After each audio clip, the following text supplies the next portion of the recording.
Oke, selamat datang di video saya. Salam hormat saya untuk para dosen. Perkenalkan nama saya Akbar Adi Sadio dari MM Wijawiyata Manajemen 89. Di video ini saya akan menjelaskan mengenai paper SBTS yang saya buat dan perusahaan yang dipilih itu adalah PT Pos Indonesia. Nah, latar belakang dari penelitian ini karena saat ini kita berada di era VUCA, yakni volatility, uncertainty, complexity, ambiguity, di mana perubahan waktu ini terjadi dengan sangat cepat. Sehingga adanya disrupsi baik dari segi teknologi, gaya hidup, perilaku, dan lain sebagainya. Dan sehingga kehidupan ini juga semakin banyak, semakin lama tuh semakin banyak faktor yang tak terduga dan sulit diatur. Nah, dalam sebuah ekosistem bisnis, upaya keberlanjutan itu harus terus dikedepankan, sehingga harus adaptif dan tangkas dalam menghadapi perubahan-perubahan. Nah, kelompok 2 membahas mengenai transformasi dari kantor pos. Jadi kantor pos itu dulu terkenal dengan pengiriman suratnya, namun menjadi seperti tak berdaya karena perkembangan zaman. Ketika terdapat teknologi-teknologi terbaru seperti SMS, aplikasi chat yang makin berkembang. Namun penurunan ini itu tidak hanya dari sisi teknologinya, namun upaya SDM-nya juga sangat lamban untuk beradaptasi dengan zaman yang mengakibatkan konsumen-konsumen dari PT Pos Indonesia itu juga berpindah ke kompetitor yang lain. Nah, tapi saat ini PT Pos Indonesia itu sedang mengimplementasikan visi misi baru dalam bertransformasi agar lebih mampu bersaing pada industri saat ini. PT Pos Indonesia ini tidak lagi hanya fokus pada bidang pengiriman surat, namun juga mengembangkan ke bidang seperti logistik, properti, asuransi, dan jasa keuangan lainnya. Dan adapun tujuan dari penelitian ini adalah untuk mengidentifikasi faktor pemicu perubahan, menganalisis dampak dari faktor perubahan, mengidentifikasi dan mengimplementasikan strategi transformasi, dan yang terakhir itu mengevaluasi strategi transformasi yang dilakukan oleh PT Pos Indonesia. Selanjutnya saya akan menjelaskan terlebih dahulu mengenai bisnis inti dari PT Pos Indonesia. Jadi PT Pos Indonesia ini merupakan perusahaan postal operator yang menyediakan jasa di bidang kurir, jasa keuangan, dan juga logistik. Perusahaan ini melayani berbagai segmen dari individu hingga instansi pemerintahan, baik secara domestik maupun internasional. Dan saat ini PT Pos ini telah berhasil mencapai outletnya itu lebih dari atau titik pelayanan itu lebih dari 24.000 titik. Dan hal ini belum ditambah dengan adanya perkembangan digital dari kantor pos yang dapat menjangkau lebih luas lagi dan meningkatkan kemudahan untuk para konsumennya. Nah, dalam penelitian ini kami mengolah data dengan cara seluruh data yang diperoleh itu nanti diolah melalui penilaian bobot dan juga rating seperti pada alat analisis EV, IV, dan juga IE Matrix. EV yang merupakan analisis eksternal itu digunakan untuk mengetahui opportunities dan threat dari sebuah perancangan strategi. Nah, untuk EV sendiri yang merupakan analisis internal itu untuk mengetahui strength dan juga weaknesses dari perusahaan untuk merancang sebuah perencanaan. Nah, kemudian IV dan EV ini dianalisis untuk mengidentifikasi bobot SWOT dan menemukan EE matrix untuk mengetahui posisi sel dan juga strategi tepat yang akan digunakan untuk suatu perencanaan. Penelitian juga membuat bisnis model kanvas sebelum dan sesudah transformasi, serta untuk menggambarkan model bisnis perusahaan secara keseluruhan. Nah, setelah mengetahui posisi sel dan juga IE matrix, peneliti akan mengaudit 9 elemen transformasi dan kinerja organisasinya. Selanjutnya akan dianalisis melalui strategic change cell untuk mengetahui efektivitas kinerja dan kesiapan perusahaan untuk bertransformasi.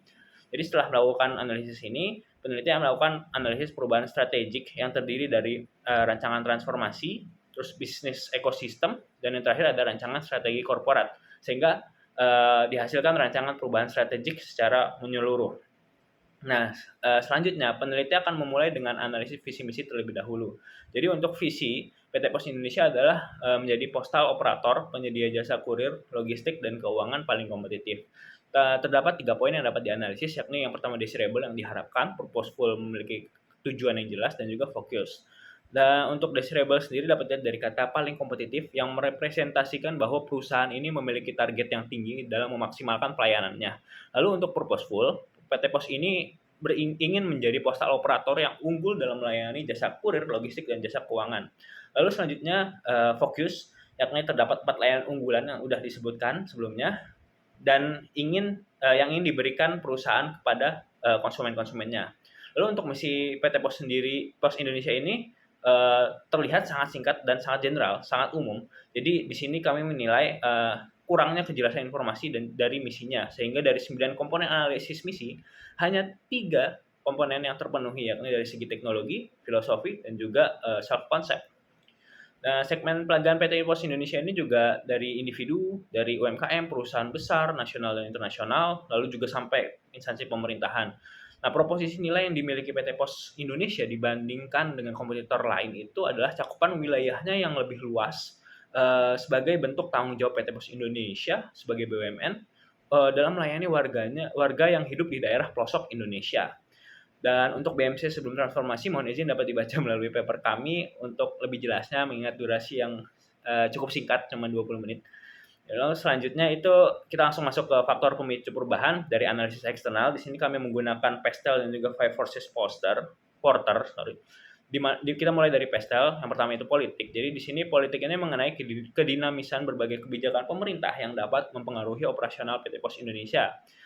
Sebagai salah satu BUMN, pasti PT Pos Indonesia ini mengharuskan untuk menyesuaikan dengan regulasi BUMN dan UU terbaru yang berlaku.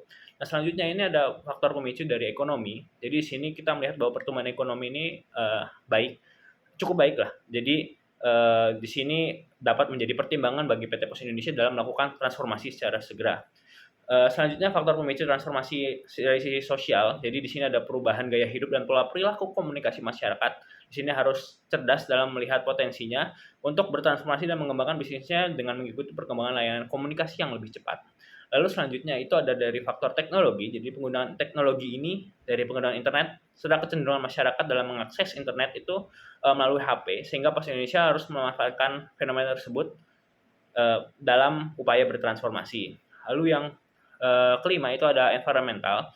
Di sini ada program pengurangan emisi karbon melalui penggunaan transportasi listrik berbasis baterai yang lebih ramah lingkungan. Jadi di sini PT Pos berupaya untuk menyesuaikan dengan program dari pemerintah. Dan yang terakhir itu ada faktor L, legal. Jadi di sini terdapat pengesahan UU nomor 38 tahun 2009 dengan disahkannya Undang-Undang nomor 38 tahun 2009, pemerintah telah menghilangkan pembatasan operasional bagi penyelenggara pos dan memberikan regulasi yang seragam. Jadi di sini semuanya diberikan regulasi yang seragam untuk pelaku-pelaku bisnis di industri tersebut.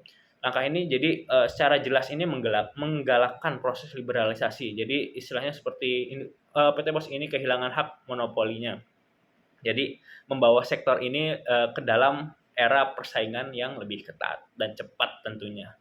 Lalu setelah Pestel kita masuk ke Five Forces Porter. Jadi dimulai dari ancaman pendatang barunya adalah perusahaan logistik swasta yang kerap mengambil dan memaksimalkan jalur distribusi yang menguntungkan. Perusahaan swasta tidak dibebankan untuk melayani di seluruh daerah Indonesia, tidak seperti PT Pos ya. Jadi perusahaan swasta seperti JNE, JNT dan lain sebagainya itu juga melakukan inovasi yang baik dan pemasaran yang modern sehingga dapat dikatakan saat ini itu dapat berhasil merajai pasar logistikan di Indonesia. Lalu untuk jasa keuangan, PT Pos Indonesia ini masih perlu banyak upaya hingga dapat masuk ke dalam top 10 jasa keuangan digital di Indonesia. Seperti misalnya lebih terkenal itu kan ada Shopee Pay dan lain sebagainya. Lalu di poin kedua itu ada daya tawar pembeli. Jadi di sini harus diingat bahwa pasar itu akan selalu ada. Namun dalam memenangkan persaingan, Pos Indonesia ini perlu meningkatkan inovasi dan kualitas pelayanan serta merespon keinginan pasar dengan baik melalui kemudahan-kemudahan dalam bertransaksi, kesigapan dalam menyelesaikan permasalahan, dan pengiriman barang yang efisien dan cepat. Jadi informasi tentang kemudahan pelayanan ini sekarang semuanya udah bisa diakses sama di internet terbuka gitu. Jadi konsumen sendirilah yang langsung akan menilai hingga menentukan keputusannya apakah menggunakan jasa PT Pos Indonesia atau tidak. Lalu selanjutnya ada di daya tawar penasok, itu kami menilai relatif rendah, jadi sehingga tidak menjadi faktor pemicu perubahan transformasi. Lalu poin keempat itu ada persaingan industri. Jadi dengan diterbitkannya Undang-Undang Nomor 38 Tahun 2009 ini tentang penghapusan praktik monopoli penyelenggaraan pos, itu jadi kayak lampu hijau gitu bagi perusahaan-perusahaan swasta untuk memasuki industri ini. Jadi suasana persaingan industri ini makin hebat dan ketat gitu. Lalu poin terakhir dari Five Forces Porter itu ada produk pengganti.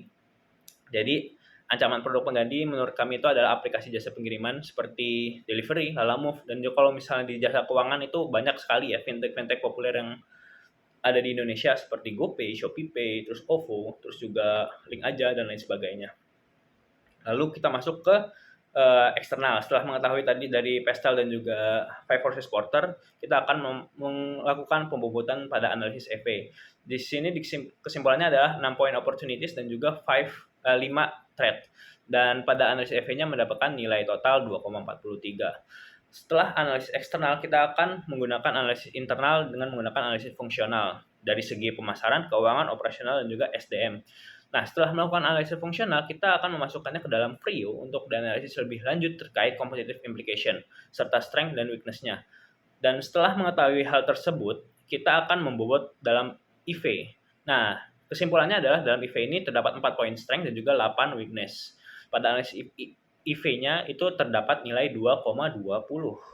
Jadi setelah mendapatkan nilai IV dan EV, kita dapat mengetahui posisi sell dan strategi yang tepat untuk perusahaan.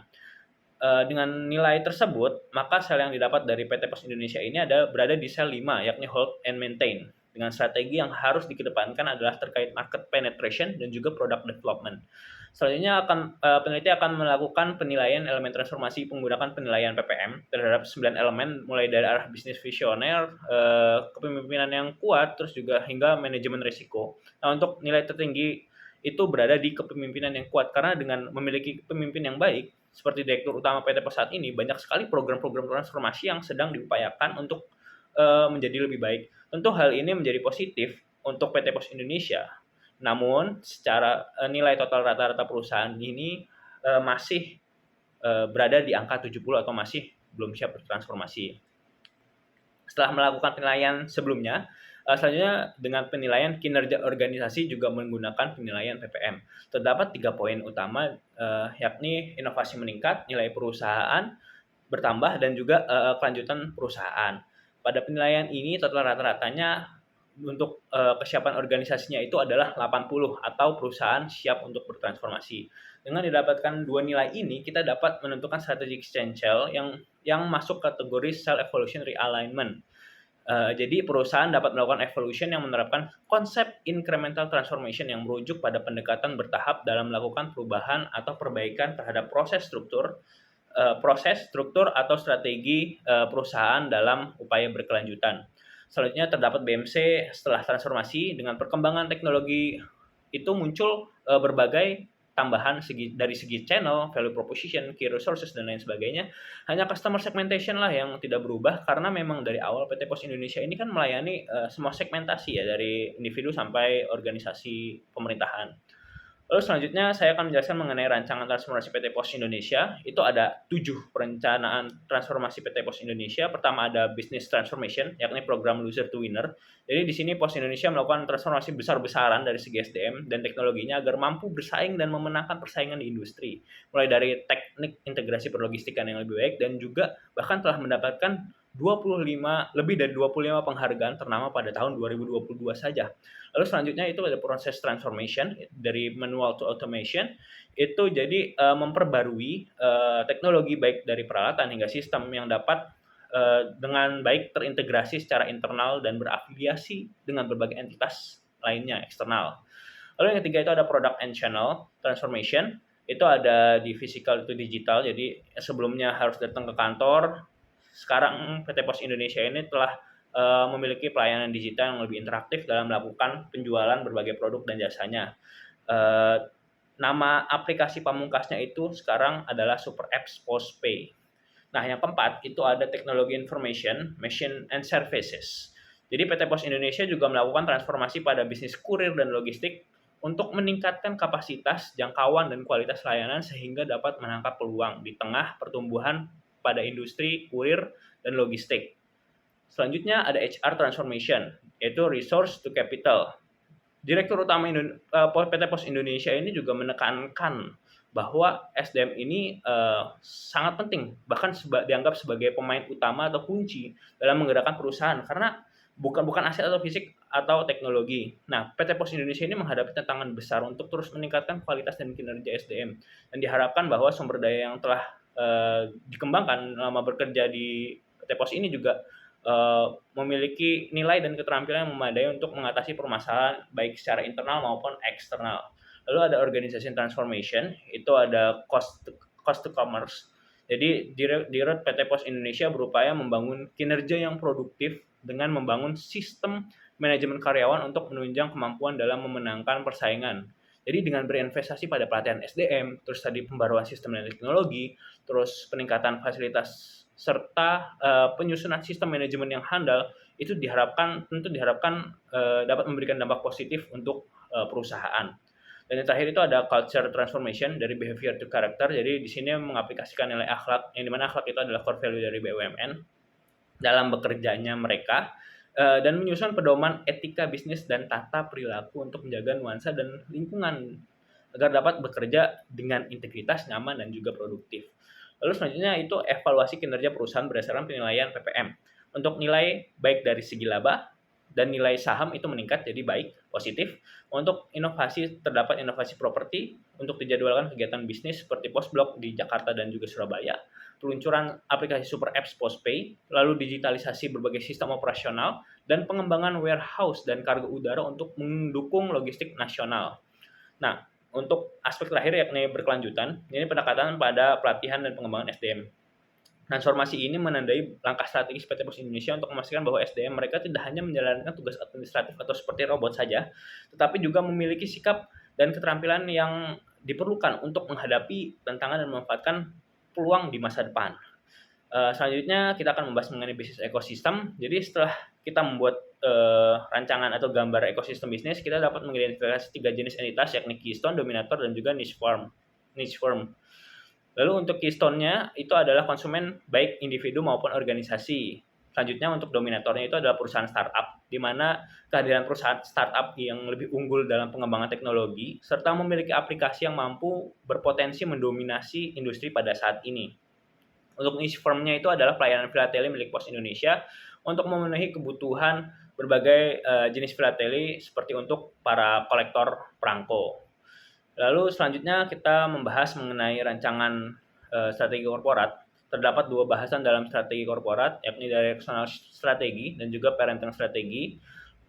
Untuk directional strategi dalam evaluasi penilaian PT Pos Indonesia melalui analisis evaluasi internal dan eksternal didapatkan hasil perusahaan berupa hold and maintain, yang mengartikan bahwa corporate directional strategis yang dapat dipilih ini berupa strategi stabilitas atau stability, di mana implementasi dari strategi stabilitas ini salah satunya adalah proceed with caution, di mana PT Pos Indonesia melakukan deliberasi perubahan atau transformasi secara incremental atau bertahap sampai perusahaan mampu beradaptasi dengan resources yang dimiliki secara berkelanjutan pada lingkungan bisnis. Lalu selanjutnya untuk parenting strategi, PT Pos Indonesia ini menentukan parenting strategi dengan pilihan strategi kontrol yang ketat terhadap strategi bisnis anak perusahaan dan afiliasi agar tetap inline dengan strategi korporat atau yang strategi utamanya. Dan pilihan strategi ini mengutamakan hubungan yang baik perusahaan induk dengan anak usaha, di mana peran perusahaan induk ini sebagai penentu strategi anak perusahaannya berbasis potensi dan sinergi dan kompetensi anak perusahaan, serta peran anak perusahaan yang fokus pada eksekusi operasional dengan memberikan masukan untuk strategi usaha melalui ekosistem bisnis yang berbasis low similar businesses dan metode kendali corporate scorecard yang komprehensif. Dan mungkin sekian penjelasan video dari paper 2 SBTS saya, kurang lebihnya mohon maaf. Dan banyak sekali pelajaran baru yang bermanfaat untuk saya ke depannya dalam menganalisis pasar, terus dapat menentukan berbagai strategi yang tepat, dapat melihat apa saja yang perlu disajikan dalam membuat strategi transformasi. Jadi saya mengucapkan banyak terima kasih. Sekian dari saya Akbar Adisadeo dari WM 89, pamit undur diri. Assalamualaikum warahmatullahi wabarakatuh.